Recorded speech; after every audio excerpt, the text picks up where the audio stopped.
Hello friends, welcome to GTU studies. આજે આપણે operation રિસર્ચમાં linear programming નામના ચેપ્ટરમાં ફોર્મ્યુલેશન ઓફ લિનિયર પ્રોગ્રામિંગ પ્રોબ્લેમમાં topic number અથવા તો એક્ઝામ્પલ નંબર 3 સ્ટડી કરીએ, જે માર્કેટિંગને લગતો છે. બરાબર, ચલો એક્ઝામ્પલ જોઈએ.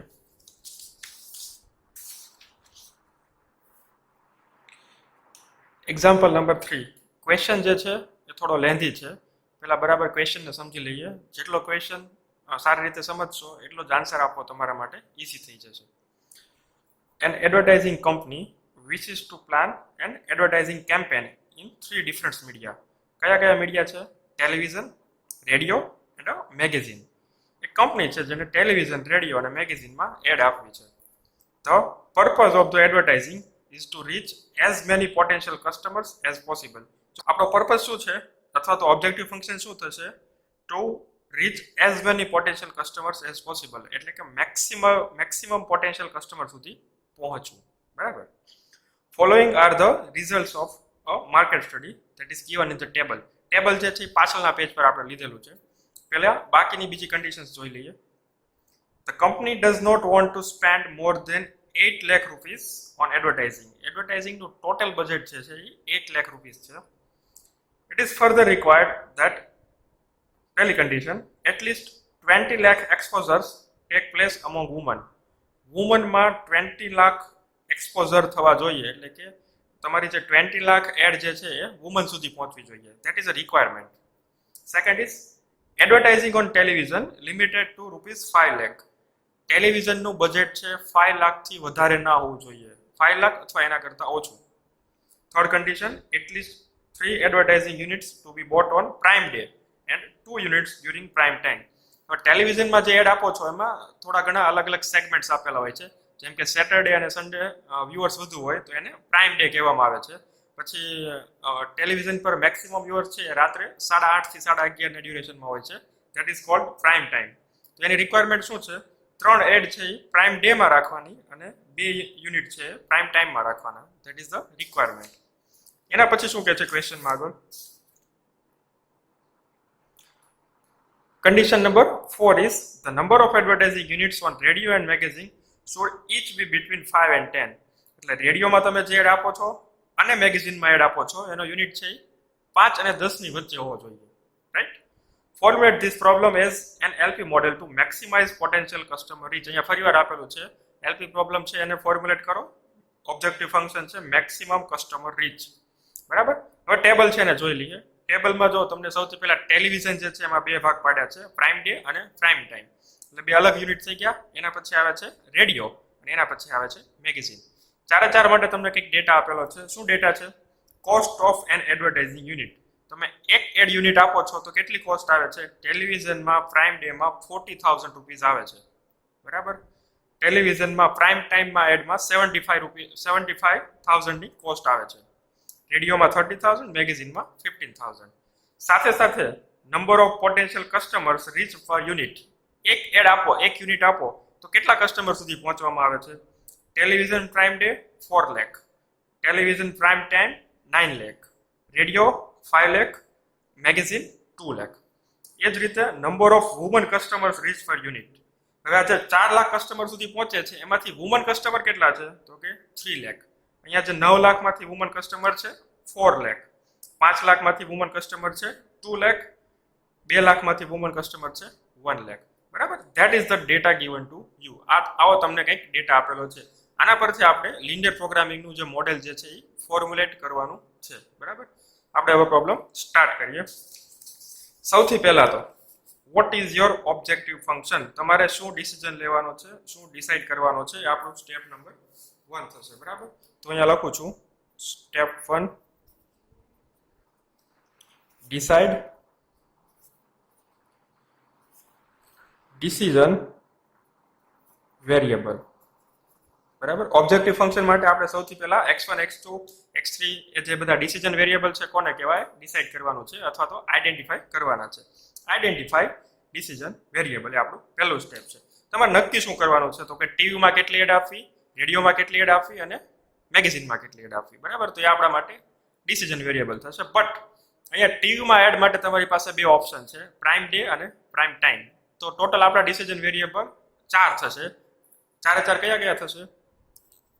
અહીંયા હું લખું છું let x1 is equal to number of ad unit on TV કાઉન્સમાં લખું છું પ્રાઇમ ડે, બરાબર. પહેલું જે ટેબલની કોલમ હતી એ, બરાબર. x2 is equal to number of ad unit on TV into bracket prime time, બરાબર. પ્રાઇમ ટાઈમ એને આપણે x2 કહીએ. x3 is equal to number of ad unit on radio અને x4 is equal to number of ad unit on magazine, બરાબર. તો આપણા માટે decision variable થઈ ગયા 4 4. હવે આપણું સેકન્ડ સ્ટેપ શું આવશે? સેકન્ડ સ્ટેપ આવશે objective function. Step number 2, identify અથવા તો ડિસાઇડ ઓબ્જેક્ટિવ ફંક્શન. આપણો પર્પસ શું છે? મેક્સિમમ કસ્ટમર સુધી પહોંચવું, બરાબર. તો હવે અહીંયા હું ટીવીમાં એક એડ આપું છું તો ટોટલ કેટલા કસ્ટમર સુધી પહોંચવામાં આવે છે એ ડેટા તમને ટેબલમાં આપેલો છે. આપણે ટેબલ છે એને ચેક કરી લઈએ એક વખત. ચલો આ ટેબલમાં જુઓ તો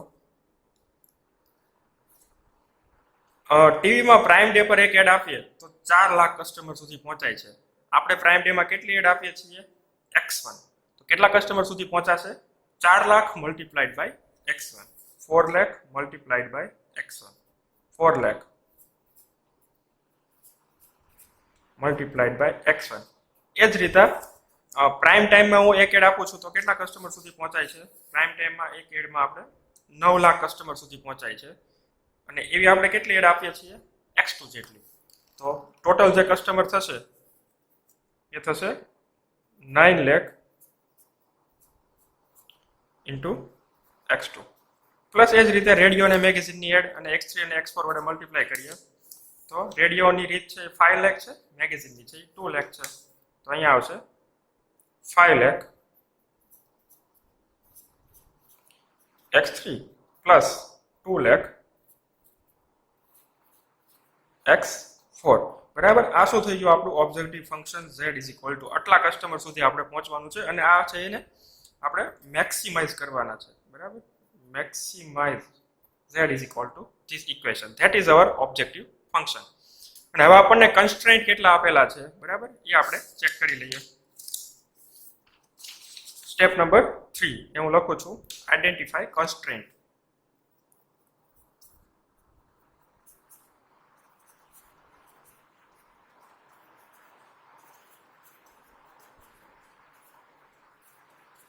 કન્સ્ટ્રેન્ટ તમને આપેલા જ છે લાઈનમાં. આપણે એક એક ચેક કરતા જઈએ ક્વેશ્ચનમાં જોઈને, બરાબર. સૌથી પહેલા તો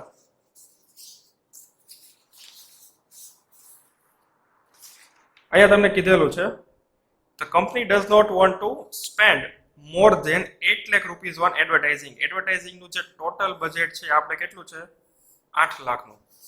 હવે કંપની જે છે ટોટલ કેટલો ખર્ચો કરે છે? તો કે ટીવીમાં એક એડ આપે છે ને કંપની, ત્યારે એને પ્રાઇમ ડે પર 40,000 રૂપીસનો કોસ્ટ આવે છે, બરાબર. તો પ્રાઇમ ડે ની ટોટલ એડનો કોસ્ટ કેટલો થાય?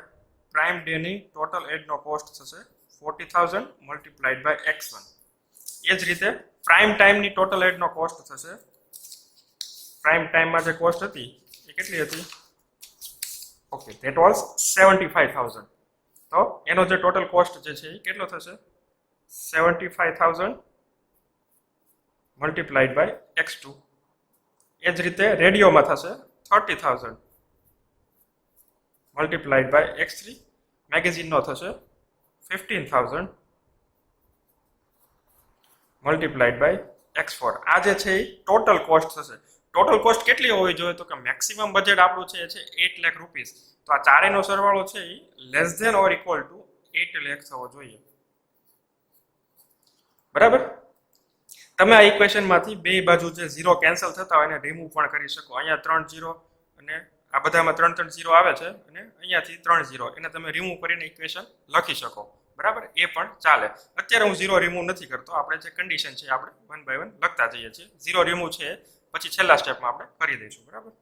એના પછી બીજી કન્ડિશન જોઈએ. બરાબર. તો તમને જે લિસ્ટ આપ્યું છે કન્ડિશનનું, એમાં સેકન્ડ કન્ડિશન અથવા તો આ લિસ્ટની પહેલી કન્ડિશન આવી છે 20 lakh exposures take place among woman. વુમનમાં કેટલા એક્સપોઝર થવા જોઈએ? 20 લાખ. બરાબર. હવે આપણી પાસે જે ડેટા છે જોઈએ. ટીવી પ્રાઇમ ડે ની એક એડમાં કેટલી વુમન જે છે એ રીચ થશે? 3 લાખ. બરાબર. તો એક એડમાં 3 લાખ વુમન છે રીચ થતી હોય તો X1 એડમાં કેટલી થાય? તો કે 3 લાખ મલ્ટીપ્લાઈડ બાય X1. એ જ રીતે પ્રાઇમ ટાઈમમાં 4 લાખ મલ્ટીપ્લાઈડ બાય X2. રેડિયોમાં 2 લાખ મલ્ટીપ્લાઈડ બાય X3 અને મેગેઝિનમાં 1 લાખ મલ્ટીપ્લાઈડ બાય X4. આ બધાનો સરવાળો કરીએ તો મિનિમમ વુમન સુધી રીચ થવી જોઈએ 20 લાખ છે, એટલે આ બધાનો સરવાળો કાં તો 20 લાખ થવો જોઈએ કાં તો એનાથી વધુ થવો જોઈએ, એનાથી ઓછો નહીં ચાલે. બરાબર. તો અહીંયા sign greater than or equal to 20 lakh. બરાબર. This is the second condition. બરાબર. હવે પછીની કન્ડિશન આપણે ચેક કરીએ. પછીની કન્ડિશન છે advertising on television be limited to 5 lakh rupees. ટીવીમાં જે ટોટલ એડ આપો છો એ 5 લાખથી વધવી જોઈએ નહીં. હવે ટીવીમાં આપણે કઈ રીતે એડ આપીએ છીએ? તો કે બે, એક પ્રાઇમ ડે પર જે X1 છે, એક પ્રાઇમ ટાઈમ પર જે X2 છે. પ્રાઇમ ડે નો કોસ્ટ કેટલો છે? 40,000. પ્રાઇમ ટાઈમ નો કોસ્ટ છે 75,000. તો આ કન્ડિશન બહુ સિમ્પલ થશે. 40,000 મલ્ટીપ્લાઈડ બાય X1 અને 75,000 મલ્ટીપ્લાઈડ બાય X2. આ બેનો સરવાળો 5 લાખથી વધવો જોઈએ નહીં. So that should be less than or equal to 5 lakh. Right? આપણી કન્ડિશન થઈ ગઈ. એના પછીની કન્ડિશન શું છે? At least 3 advertising units to be bought on prime day. Prime day માં કેટલી હોવી જોઈએ? મિનિમમ 3. અને પ્રાઇમ ટાઈમ માં કેટલી હોવી જોઈએ?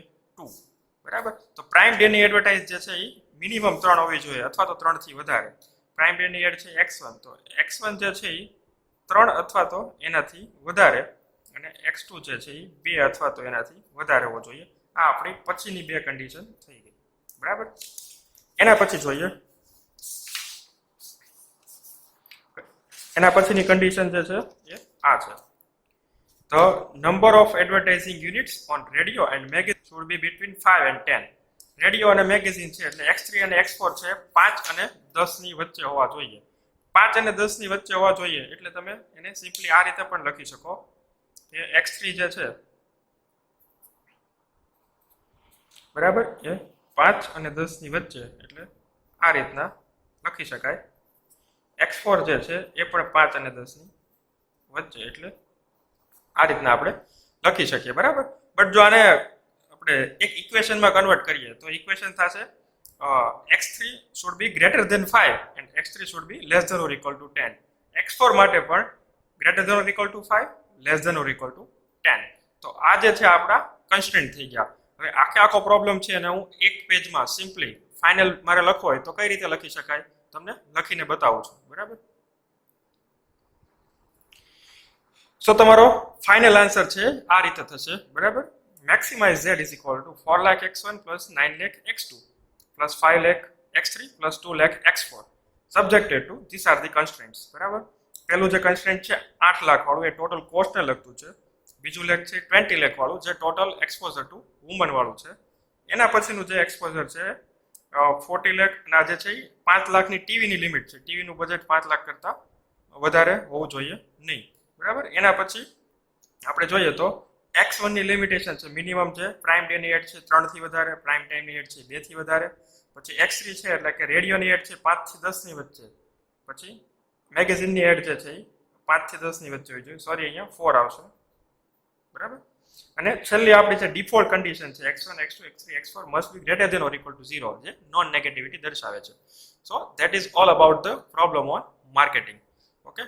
તમારે બાકીના વિડીયો જોવો હોય તો એની લિંક જે છે મેં ડિસ્ક્રિપ્શનમાં આપેલી છે.